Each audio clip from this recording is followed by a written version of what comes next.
கார்பனீராக்சைடு தொடர்பான பின்வரும் வினாக்களுக்கு விடை தருக. சார் மூலக்கூற்று திணிவை கணிக்க. சரி, சார் மூலக்கூற்று திணிவு கணிச்சாக்க சார் மூலக்கூற்று திணிவை கணிக்க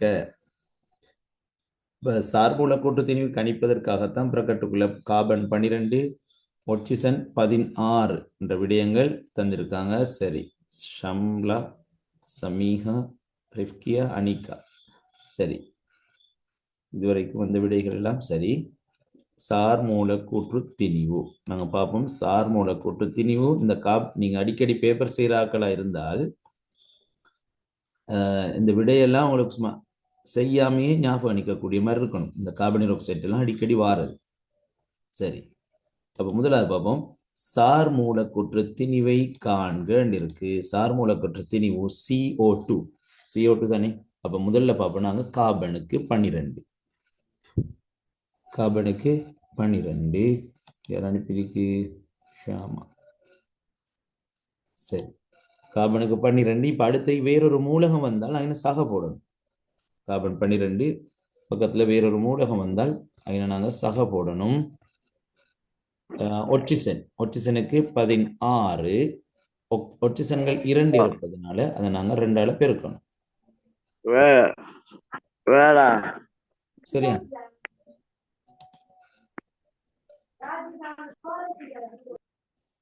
முஸ்னி, நீங்க கிளாஸ்ல இருக்கிறீங்க. சரி, அப்ப 12 சனாம். சரி, 12 16. இப்ப பொட்மஸ் படி உங்களுக்கு தெரியும். 12ஐயும் 16ஐயும் கூட்டி 2ஆல பெருக்காம 16 2ஆல பெருக்கிட்டு தான் நீங்க பொட்மஸ் படி கூட்டணும். 12 12 16 2 32. 12 16 2 32. அப்ப 12 சக 32 எத்தனை வரும்?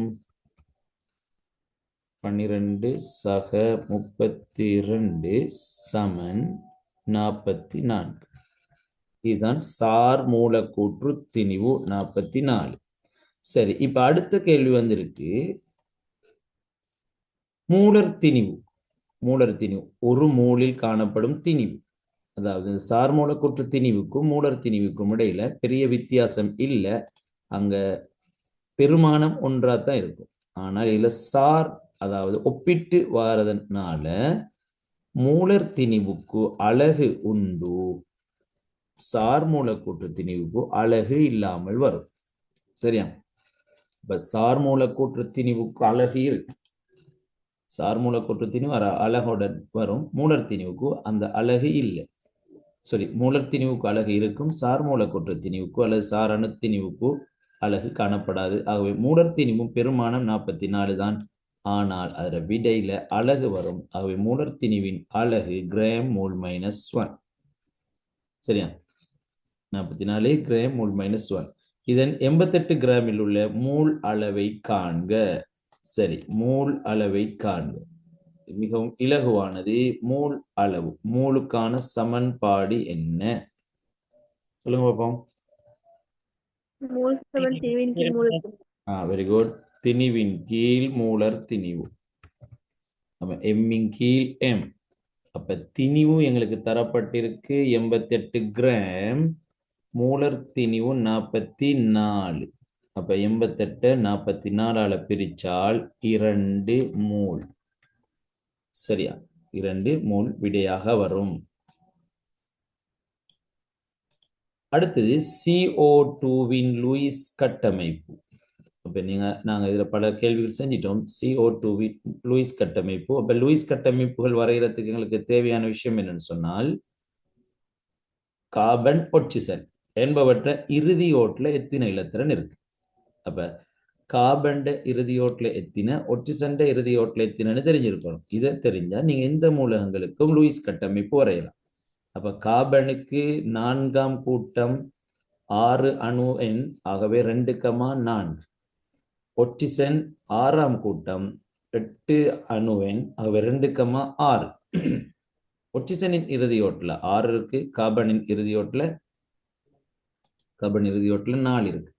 அவை இவைகள் இரண்டும் இணைந்து ஒட்சிசண்டையும் கார்பன்டையும் இறுதி ஓட்டில் 8 வரக்கூடிய 8 நிரம்பிய நிலை வரக்கூடிய ஒரு கட்டமைப்பை உருவாக்கும். சரியா?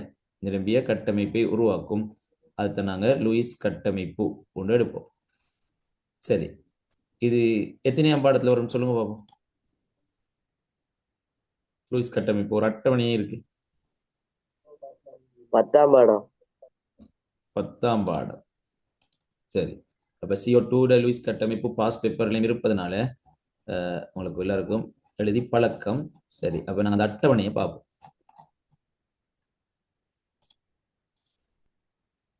சரி, 10ஆம் ஆண்டுல யூனிட் 10. இதுல பாருங்க,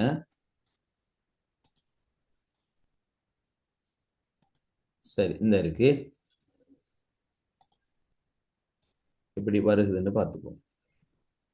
பாருங்க, கார்பன் இறுதியோட்டில் 4 இருந்துச்சு. அவை 4 என்ன நடக்கும்னு சொன்னால் அது பிணைப்புக்கு கொடுக்க போகுது. கார்பன் இறுதியோட்டில் 4 இருந்துச்சு.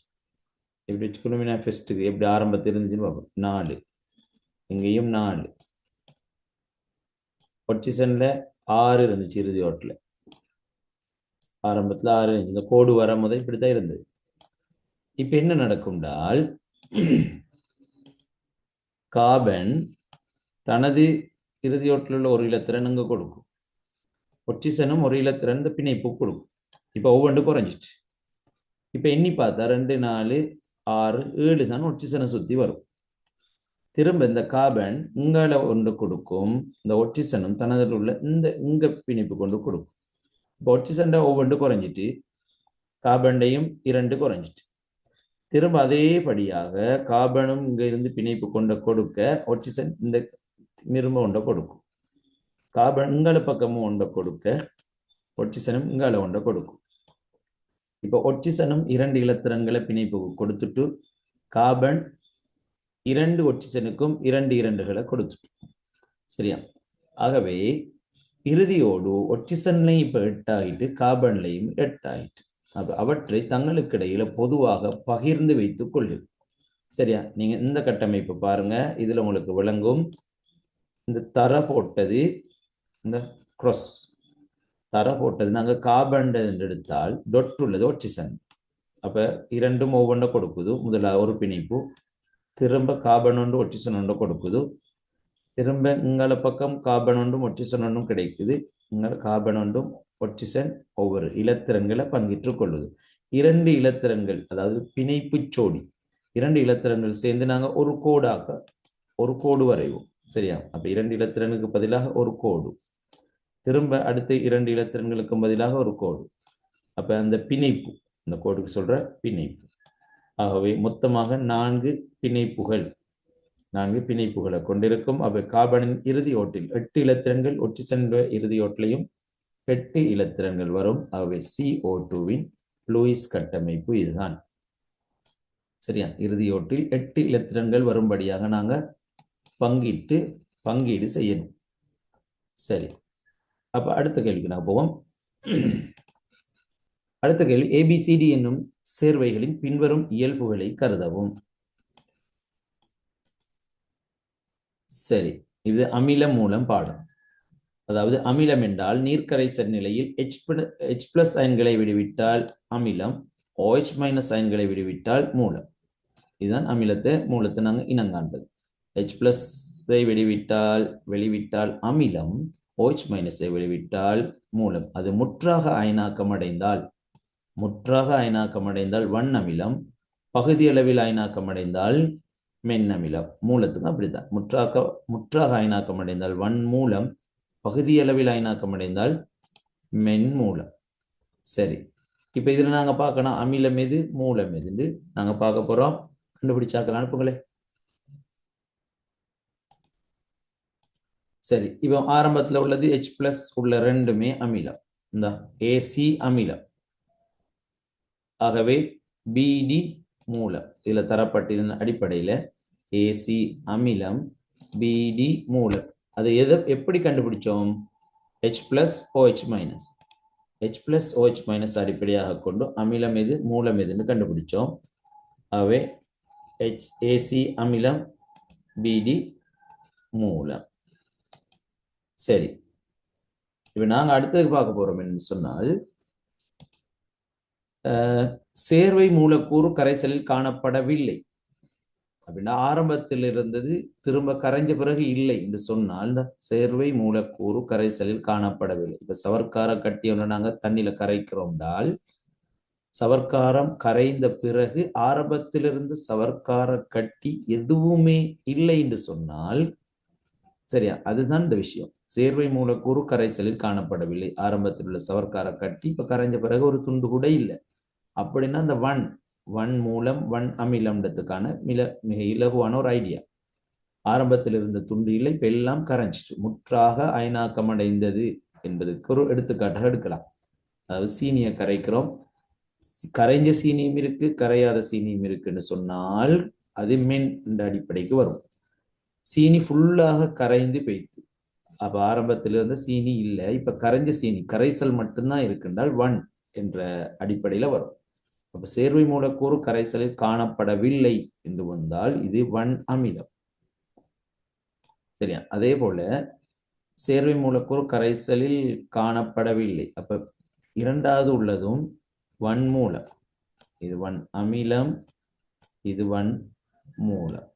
அப்ப சி இந்த சேர்வை மூலக்கூறும் கரைசலில் காணப்படும், கரையாத பகுதியும் காணப்படும், அதாவது பிரிகி அடையாத பகுதியும் காணப்படும். இது மென் அமிலம், இது மென் மூலம். சரி, இரண்டாங்கள் இவற்றுள் வன் அமிலம் மென் மூலம் ஒவ்வொன்றை முறையே எழுதுக. வன் அமிலத்தையும் மென் மூலத்தையும் எழுத சொல்லிடு. அப்ப வன் அமிலமாக ஏ, வன் அமிலமாக ஏ, மென் மூலமாக டி. சரியா, மென் மூலமாக டி, ஏயும் டியும். சரியா, உனக்கு இந்த விடையா வந்துச்சு. வன் அமிலமாக ஏ, மென் மூலமாக டி. மேலுள்ள கரைசல்களின் pH பெருமானத்திற்கேற்ப அவற்றை ஏறு வரிசைப்படுத்தி எழுதுக. சரி, உங்களோட ஆன்சர் அனுப்புங்க பார்ப்போம். அவற்றை ஏறு வரிசைப்படுத்தி எழுதுக. ஆன்சர் எழுதினாக்கள் அனுப்புங்க குயிக்கா.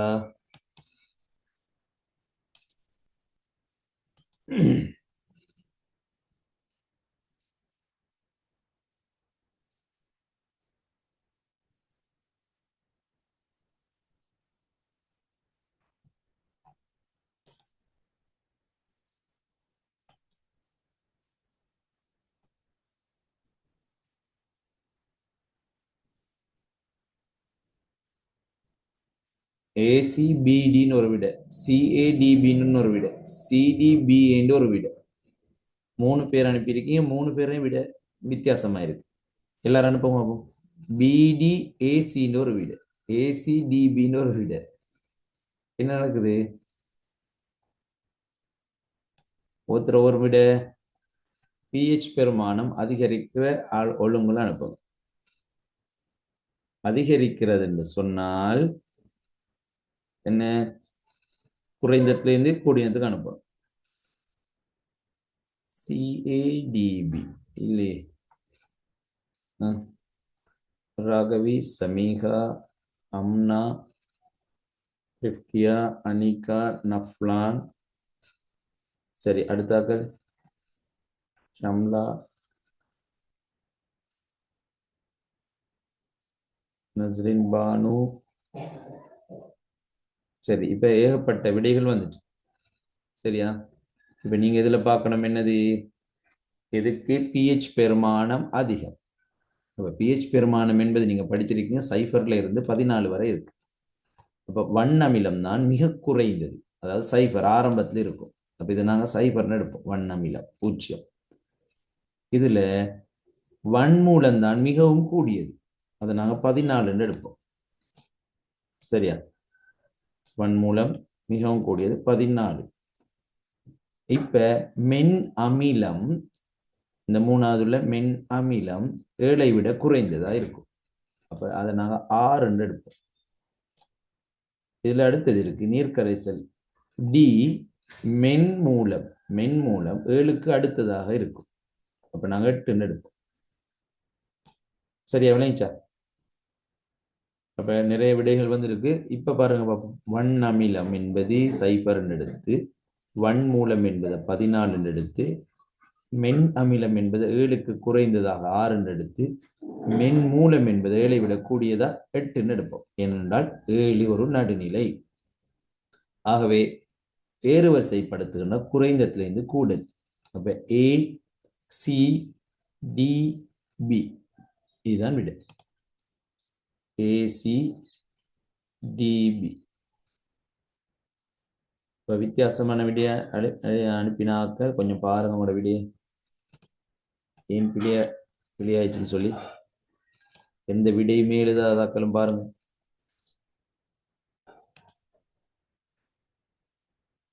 சரி, ஏறுவரிசைப்படுத்தியிருப்பேன்னு நினைக்கிறேன். AC DP. வன் அமிலமும் வன்மூலமும் தாக்கமுற்று தோன்றும் வீட்டில் பயன்படுத்தும் உணவுடன் சேர்த்துக் கொள்ளப்படும் உப்பு ஒன்று. உணவுடன் சேர்க்கிற கறிக்கு உப்பு சேர்ப்போம். அந்த உப்பு தான் கரி உப்பு. கரியுப்பின் இரசாயன குறியீடு அதை அனுப்புங்க பார்ப்போம். கரியுப்பின் இரசாயன குறியீடு சோடியம் குளோரைட் ஒரு அயன் பிணைப்பு. என்ன?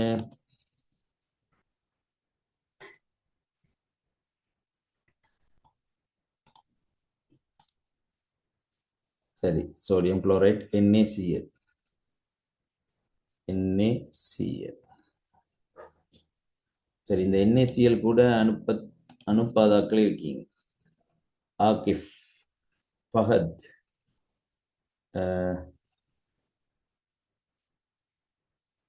ஷஃப்னா, நீங்க எந்த விடையும் அனுப்பல இது வரைக்கும்.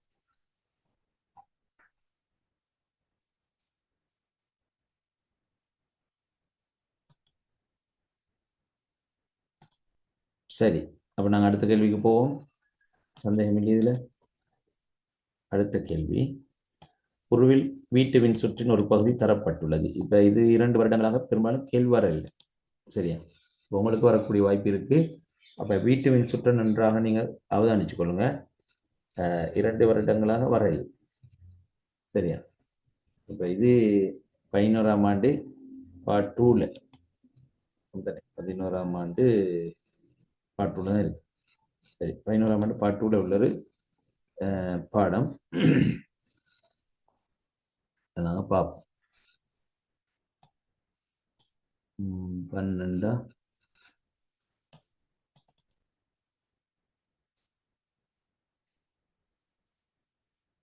சரி, கேள்விக்கு போவோம். இப்ப ஆரம்பத்துல உள்ள உபகரணம் என்னன்னு சொல்லுங்க பார்ப்போம். ஆரம்பத்துல உள்ள அந்த இருக்கு சேவை. ஏ என்னது? மின்மானி. பி என்ன? பிரதான ஆளி. பிரதான ஆளிக்கு இன்னொரு பேர் உங்களோட புக்ல இருக்கும், ஐசோலேட்டர். சரியா? ஐசோலேட்டர், அதை வேறாக்கின்னு சொல்றோம். அடுத்தது சி என்ன? தடக்கு ஆளி, இடறு ஆளி, எல்லா பேரும் வரும். தடக்கு ஆளி, இடறு ஆளி, RCCB. சரியா? டி என்ன? நுண்கட்டுடைப்பான், பரம்பல் பெட்டி. மொத்தமாக பரம்பல் பெட்டி அல்லது நுகர்வு அலகுன்னு சொல்லுவோம். சரியா? அதுக்குள்ளதான் இந்த MCB எல்லாம் இருக்கும். சரியா? இந்த சின்ன MCB பகுதிகள் எல்லாம் சேர்த்து, இந்த லைன் எல்லாம் சேர்த்து நாங்கள் நுகர்வு அலகு அல்லது பரம்பல் பெட்டின்னு சொல்லுவோம். இதுல எமக்கு எங்கட வீட்டுல உள்ள எங்களுக்கு சொந்தம் இல்லை, மின்சார சபைக்கு சொந்தமான 2 உபகரணங்கள் இருக்கு. என்னென்ன? மின்மானியும் சேவையுருகி. மின்மானியும் சேவையுருகியும் எங்களுக்கு சொந்தம் இல்லை, அது மின்சார சபைக்கு தான் சொந்தமானது. அப்ப ABCD உபகரணங்களை பெயரிடுக. அதை நாங்கள் இப்ப பெயரிட்டோம். A மின்மானி, B பிரதான ஆளி அல்லது ஐசோலேட்டர், அதாவது வேறாக்கின்னு சொல்றேன். சி இடறு ஆளி அல்லது தடக்கு ஆளி அல்லது RCCB. அடுத்தது டி வந்து பரம்பல் பெட்டி அல்லது நுகர்வு அலகு. டி வந்து பரம்பல் பெட்டி அல்லது நுகர்வு அலகு. சரியா? புரிஞ்சுங்களா?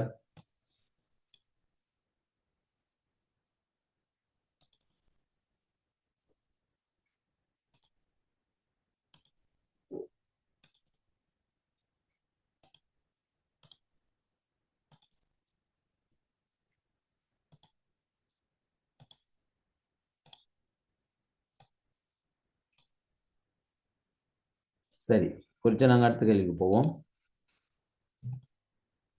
அடுத்த கேள்வி இந்த வீட்டு மின் சுற்றுடன் தொடர்பானது.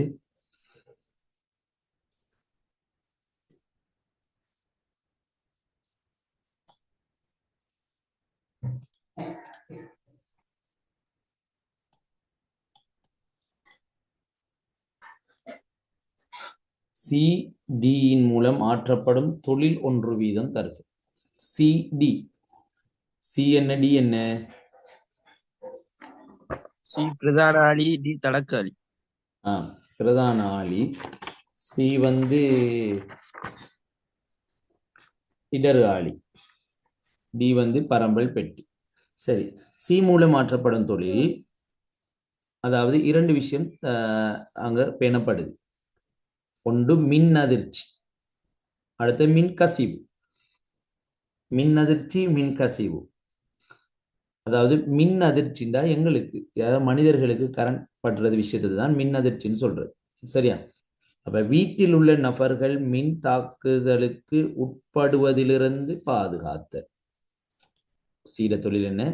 வீட்டில் உள்ள நபர்கள் மின் தாக்குதலுக்கு உட்படுவதிலிருந்து பாதுகாத்தல். அதுதான், அதுக்குத்தான் நாங்க என்ன சொல்ற, மின் அதிர்ச்சி. அப்ப முதலாவது மின் அதிர்ச்சியிலிருந்து பாதுகாத்தல். அப்ப முதலாவது RCCB தொழில் மின் அதிர்ச்சியிலிருந்து பாதுகாத்தல். அடுத்தது, குறித்த அளவிலும் பார்க்க கூடுதலாக மின் பாயும் போது சுற்று தானாக தொடுப்பகற்றப்படும். சரியா? குறித்த அளவிலும் மின்னோட்டம் கூடுதலாக பாயும் போது தானாக தொடுப்பகற்றப்படும். அடுத்தது இன்னொன்று இருக்கு, மின் கசிவிலிருந்தும் பாதுகாக்கும். மின் கசிவுண்டா ஏதாவது மின் சுற்றுக்கள்ல டேமேஜ்கள் இருந்தால் அந்த மின் கசிவின் போதும் பாதுகாக்கும். அதாவது மின் உபகரணம் ஒன்றின் வெளி உலோக கவசத்திலோ அல்லது புவி மீதோ மின் ஒழுக்கு ஏற்படும் போது சுற்றை துண்டிக்கும். மின் ஒழுக்கு ஏற்படும் போது அல்லது மின் கசிவு ஏற்படும் போதும் சுற்றை துண்டித்தல். இந்த சந்தர்ப்பங்கள்ல தான் இடரு ஆளி தொழிற்படும். அப்ப முதலாவது மின் அதிர்ச்சி, இரண்டாவது மின் கசிவு. சரியா?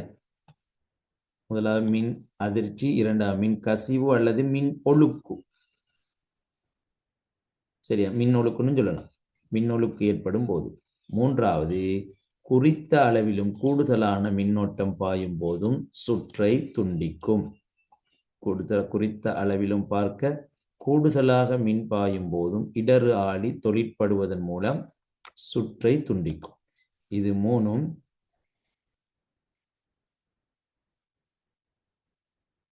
சுற்று, அதாவது இடரு ஆளியின் தொழிற்பாடுகள். ஆகிஃப் இந்த பேப்பர் குரூப்ல போட்டிருக்கு. குரூப்ல உள்ள பேப்பர் தான் இது, நாங்க இப்போ டிஸ்கஸ் பண்ணி கொண்டு இருக்கிறது. உங்களுக்கு இல்லாட்டி எனக்கு மெசேஜ் ஒன்று போடுங்க, உங்களுக்கு அனுப்பி விட்டுறேன். சரி, அப்ப இரண்டாவது நாங்க பார்க்கணும் டி. டீட தொழிற்பாடு. டீட என்ன? பரம்பல் பெட்டி அல்லது நுகர்வு அலகு. சரியா? அப்ப பரம்பல் பெட்டி அல்லது நுகர்வு அலகுல நீங்க பார்க்கலாம், இந்த பாருங்க, இந்த இருக்கு இல்ல, இந்த விஷயம் இது மிக முக்கியமானது. இந்த என் போர்ட் இருக்கு, நியூட்ரல் வயர். அடுத்தது லைவ் வயர், உயிர் கம்பி, நொதுமல் கம்பி, எல்லாம் இங்க தொடர்பு படுது. சரியா? அதுக்குள்ளதான் MCBயும் இருக்கு. அப்ப இந்த பரம்பல் பெட்டிட தொழில் என்னன்னு சொன்னால், துணை சுற்றுக்கு நுண் சுற்றுடைப்பானினூடு உயிரோட்டத்தை, அடுத்து நொதுமல் ஓட்டத்தை பகிர்ந்தளித்தல். இந்த நுண் சுற்றுடைப்பான் மூலமாக துணை சுற்றுக்கு, இதுக்கு பிறகு உள்ள லைன்களுக்கெல்லாம் துணை சுற்றிற்கு நுண் சுற்றுடைப்பானின் ஊடாக, நுண் சுற்றுடைப்பான் என்றால் MCB, நுண் சுற்றுடைப்பானினூடாக உயிரோட்டத்தையும், இந்த லைவ் உயிரோட்டத்தையும் நொதுமலோட்டத்தையும் பகிர்ந்து அளித்தல். உயிரோட்டத்தையும் நொதுமலோட்டத்தையும் பகிர்ந்து அளித்தல் என்று எழுதலாம். சரி, இன்னொருக்க சொல்றேன். துணை சுற்றிற்கு இந்த எம்சிபி எம்சிபி ஊடாக அல்லது நுண் சுற்றுடைப்பானின் ஊடாக அல்லது சிறு சுற்றுடைப்பான்னு சொல்லலாம். சிறு சுற்றுடைப்பான் அல்லது நுண் சுற்றுடைப்பான் ஊடாக உயிரோட்டத்தையும் நொதுமலோட்டத்தையும் பகிர்ந்தளித்தல். உயிரோட்டத்தையும் நொதுமலோட்டத்தையும் பகிர்ந்தளித்தல். அதான் இந்த பரம்பல் பெட்டி மூலமாக செய்யப்படுது. அங்க எம்சிபி காணப்படும்.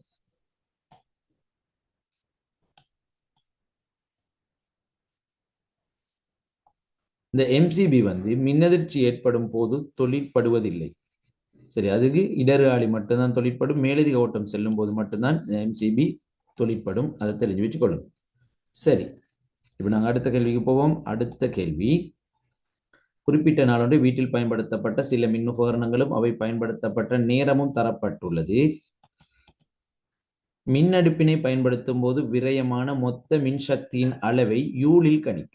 மொத்த மின்சக்தியின் அளவை யூலில் கணிக்க. அப்ப இதுக்கான சமன்பாடு ஒன்று இருக்கு. சமன்பாடை போட்டா உங்களுக்கு செஞ்சிடலாம். சமன்பாடு என்னன்னு சொல்லுங்க பார்ப்போம்.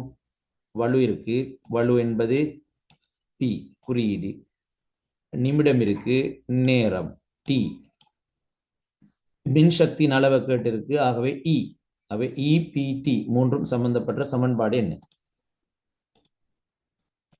சொல்லுங்க பார்ப்போம். E7PT. E7 பிடில போட்டீங்கன்னா நேரடியாக உங்களுக்கு விட வந்துடும். கண்டாக்கள் சொல்லுங்க பார்ப்போம். E7 பிடில என்ன விட வந்துச்சு? E7 P வலு 1500.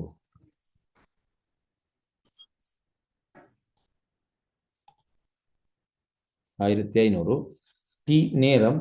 நேரம் எத்தனை? 60 நிமிடம். அப்படிதானே? 10 நிமிடம். 10 நிமிடத்தை நாங்கள் செகண்டுக்கு மாற்ற என்ன செய்யணும்? 60ஆல பெருக்கணும். அப்ப இப்படி பெருக்கினால் E7 எத்தனை விட வரும்?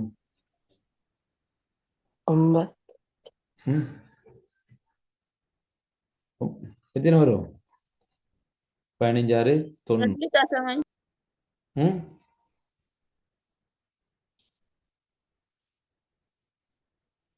30 60 90. 15 90. அதுக்கப்புறம் 1 2 3 4 சைபர்கள் சேரும். 1 2 3 4. இந்த பெருமானம் தான் வரும். 90,000 யூ. சரி, 900,000.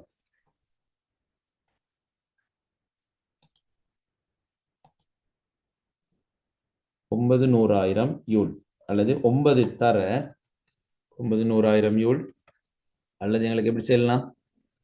9 தர 10 சரி கிலோ யூல்ல போட்டால் 3 சைபர் போய் தரும் 900 கிலோ யூல். அது இலகு 900 கிலோ. 900 kilo you'll. அப்ப E7 900 கிலோ யூல். சரிதானே? E7 பிடி. இந்த சமன்பாடு தெரிஞ்சா சரி. சரி, மேலே குறிப்பிடப்பட்டுள்ள சந்தர்ப்பங்களில் அதிக மின்சக்தி விரயமாகுவது எச்சந்தர்ப்பத்தில் ஆகும். அதிக மின்சக்தி E7 பிடில நாங்க பார்த்தா சரி 750 1500 10ஆல பெருக்கிறதை விட 750 மின்னழுத்த அரை மணி நேரம் 30ஆல பெருக்கும் போது அங்க கூடுதலான பெருமானம் மட்டும் வரும். 750 நாங்க அரை மணி நேரம் என்றால் 30. அதாவது பாருங்க 750 2 மடங்கு தான் 1500. அப்ப 1500 10 நிமிடம் நாங்க பயன்படுத்துவதை விட அதை அரைவாசி பெருமானம் உள்ள 750 20 நிமிஷம் பயன்படுத்தினா கிட்டத்தட்ட சமனா வரும். ஆனால் 30 நிமிடம் பயன்படுத்துவதனால 750 அரை மணி நேரம் பயன்படுத்துவதனால் மிக கூடுதலான சக்தி விரயமாகும். ஆகவே அதுக்கு மின்னழுத்தினால் உடைகளை அழுத்தும் போதுதான் இந்த கூடுதலான சக்தி விரயமாகும். சரியா? மிக கூடுதலான சக்தி விரயமாகும். சரியா? அப்ப நாங்க 750 அதாவது மின்னழுத்தினால் செலவிடப்படும் சக்தி எவ்வளவுன்னு பார்த்தா 750 நாங்க 30 நிமிடத்துக்கு பார்க்கணும். 30 நிமிடத்துக்கு பார்த்து அதை நாங்க செகண்டுக்கு மாத்தினோம்னு சொன்னால் 1,350,000 வரும். சரியா? அப்ப இதுக்கு என்ன வரும்? 1,350,000 யூனிட். இப்ப இந்த பெருமானம் வந்து எங்களுக்கு மின்னழுத்திக்கு வந்த பெருமானத்தை விட அதிகம் என்பதனால அரை மணி நேரம் மின்னழுத்தினால் உடைகளை அழுத்தும் போதுதான் கூடுதலான சக்தி எங்களுக்கு விரயமாகும். சரி, இந்த சமன்பாடு வராதான்னு கேட்டு போறேன். P சமன் E இங்கில் T சமன்பாடு வராதான். அந்த சமன்பாட்டை நாங்க போட்டோம். பிள்ளைகள் பாருங்க, இந்த சமன்பாடு வராதா? இந்த சமன்பாட்டை நாங்க என்ன செஞ்சோம்? எழுவாய் மாற்றம் செஞ்சோம். E சமன் எழுவாய் மாற்றம். E எழுவாய் மாத்தினா T என்ன செய்யும்? சமனுக்கு அங்கால போய் பெருக்கப்படும். ரெண்டும் ஒன்றுதான். வலு சமன் சக்தியிங்கில் நேரம் என்பதும் சக்தி சமன் வலுத்தர நேரம் என்பதும் ஒரே சமன்பாடு.